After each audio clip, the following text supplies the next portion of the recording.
ಕಲಾಪಿಂದ start ಮಾಡಿದೆ, like ಅವರಿಗೆ ಬೈಲಿಕ್ಕೆ. ಯಾರೆಲ್ಲರೂ ನೋಡೋದಲ್ಲದೆ ನನ್ನನ್ನು ಯಾರೂ ರೆಸ್ಪಾಂಡ್ ಮಾಡಲಿಲ್ಲ, ರಿಯಾಕ್ಟ್ ಮಾಡಲಿಲ್ಲ. So that was like it was so hurtful for me. And after that ನಾನು ಹೇಳಿದೆ, ನಿಮ್ಮ ಫೋಟೋ ತೆಗೆದು ನಾನು ವೈರಲ್ ಮಾಡ್ತೇನೆ ಅಂತ. ಅದಕ್ಕೆ ಅವರು ಮಾಸ್ಕ್ ತೆಗೆದು ಫೋಟೋಕ್ಕೆ ಪೋಸ್ ಕೊಟ್ಟರು, ಮತ್ತು ಥ್ಯಾಂಕ್ಸ್ ಹೇಳಿ ಹೋದರು. ನಾನು ಸೀಟ್ ಚೇಂಜ್ ಮಾಡಿದೆ, ಮತ್ತು ನಾನು ಇಳಿದು ಹೋದೆ. ಅವರು ಎಲ್ಲಿ ತನಕ ಹೋದರು ಅಂತ ನನಗೆ ಗೊತ್ತಿಲ್ಲ ಆದಮೇಲೆ. So this was a brief information about it.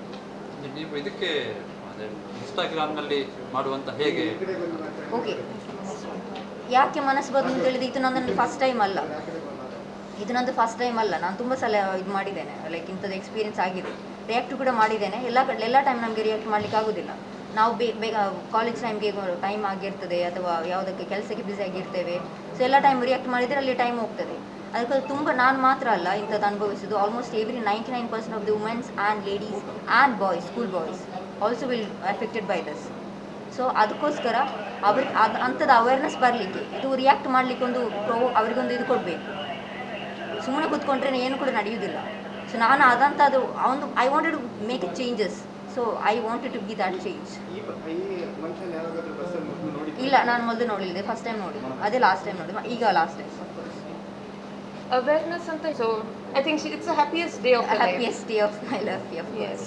And yeah, one more thing, and this accident, many of them asked, ತುಂಬ ಮಂದಿ ನನ್ನ ಹತ್ರ ಕೇಳಿದರು, ಈ ಆಕ್ಸಿಡೆಂಟ್ ಅವರೇ ಮಾಡಿಸಿದ್ರಾ? ಇಲ್ಲ, ಅದಕ್ಕೋಸ್ಕರ ಅವ್ರಿಗೂ ಮತ್ತು ಈ ಆಕ್ಸಿಡೆಂಟ್ಗೆ ಏನು ಸಂಬಂಧ ಇಲ್ಲ. ಇದು ನನ್ನ ಮೆಸೇಜ್ ಇಷ್ಟೇ, ಲೈಕ್ ಎಲ್ಲ ಹುಡುಗರು ಕೂಡ ಹಾಗೆ. ಸ್ಕೂಲು ನನಗೆ ತುಂಬ ನನಗೆ ಮೆಸೇಜಸ್ ಬಂತು ಆದಮೇಲೆ, ಅವರ ಇನ್ಸಿಡೆಂಟ್ ಶೇರ್ ಮಾಡಿ. ಸೊ ಇನ್ಸಿಡೆಂಟ್ ಶೇರ್ ಮಾಡೋದಕ್ಕಿಂತ ಬದಲು ರಿಯಾಕ್ಟ್ ಮಾಡಿದರೆ ಅದು ಅವರನ್ನು ಸ್ಟಾಪ್ ಮಾಡಿಸ್ತದೆ ಅಲ್ಲಿ. ಮತ್ತು ಬಸ್ ಪಾಸ್, ಇದು ನಾವು ಪ್ರೈವೇಟ್ ಬಸ್ಸಲ್ಲಿ ಹೋಗುವಾಗ ಅಥವಾ ಗೌರ್ಮೆಂಟ್ ಬಸ್, ಯಾವ ಬಸ್ಸಲ್ಲಿ ಹೋಗುವಾಗ ತುಂಬ ಮಂದಿ ಇರ್ತಾರೆ ಅಂತೇಳಿ ನಮ್ಮ ಪೇರೆಂಟ್ಸ್ ಕಳಿಸ್ತಾ ಇರಲ್ವಾ. ಆದರೂ ಆ ರೆಸ್ಪಾನ್ಸಿಬಿಲಿಟಿ ಬಸ್ ಕಂಡಕ್ಟರ್, ನಾವು ಹಣ ಕೊಡುವಂಥ ಅವರ ರೆಸ್ಪಾನ್ಸಿಬಿಲಿಟಿ. ಅದಕ್ಕೋಸ್ಕರ ಅವರು ಆ ರೆಸ್ಪಾನ್ಸಿಬಿಲಿಟಿ ತೆಗಿಬೇಕು, ಕಂಡಕ್ಟರ್ ಅಥವಾ ಡ್ರೈವರ್. ಓಕೆ, ಡ್ರೈವರ್ ಫೈನ್, ಅವರು ಡ್ರೈವ್ ಮಾಡ್ತಾ ಇರ್ತಾರೆ, ಕಂಡಕ್ಟರ್ ತೆಗಿಬೇಕಲ್ವ ಅಷ್ಟು. CC ಕ್ಯಾಮ್ರಾದಲ್ಲಿ ಪಿಕ್ ಪಾಕೆಟೆಲ್ಲ ಸ್ಟಾಪ್ ಮಾಡ್ಬೋದು, ಇಂಥದನ್ನೆಲ್ಲ ಕ್ರೌಡಲ್ಲಿ ಇರುವಾಗ ಸ್ಟಾಪ್ ಮಾಡಲಿಕ್ಕೆ ಆಗೋದಿಲ್ಲ. ಸೊ ನಾವು ರೆಡಿಯಾಗಿರಬೇಕು, ರಿಯಾಕ್ಟ್ ಮಾಡಬೇಕು. ಹುಡುಗಿಯರು ಅಥವಾ ಹುಡುಗರು, ಲೇಡೀಸ್ ಎಲ್ಲರೂ ಇಂಥ ಇನ್ಸಿಡೆಂಟ್ ಆಗಿದೆ ಅವರಿಗೆ. So why we are not going? Because of all these kind of incidents. We don't want to face this. That's why we are not going. At least that rod, iron rod, will not give anything to us, but at least gives a comfort, but not the people. So it's not only for ladies who are facing this, also the boys who shared the incident. So many people have shared the incident. So I want to thank everybody who have gone through the incidents. Henceforth, please react on it. Don't wait for any other people to react. Public will not come and do, just watch. Instead, like an audience, they'll just watch you.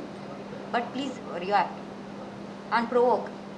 I mean, instead of provoke, it's nothing to do with the dressing styles or anything. See, I have worn abaya and mask and everything was there. Nothing to be provoken. Then what about the people who are not wearing abayas and everything? If I am facing that incident, I mean, if I'm facing that kind of issues, then what about rest of the girls? And what about the boys? So it should be stopped. Only to be stopped is we have to react. Whoever facing this, at least kind of a bad touch, we know the bad touch and good touches.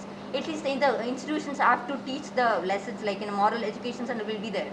They have to take initiative of this, trying to teach the students or kids what is the bad touches and good touches. So we will know, the kids itself will know when they grow up and they start reacting. So that is my main motive was. Okay, on behalf of Naseema, I would like to thank all the press and media, because you were with us too, in letting people know ಈ ರೀತಿ ಆಗಿದೆ, ಈ ರೀತಿ ಆಗ್ತಾ ಇದೆ ಅಂತ ಹೇಳೋದ್ರಲ್ಲಿ ಎಲ್ಲರ ಪಾತ್ರ ಕೂಡ ತುಂಬ ಇಂಪಾರ್ಟೆಂಟ್ ಆಗಿದೆ.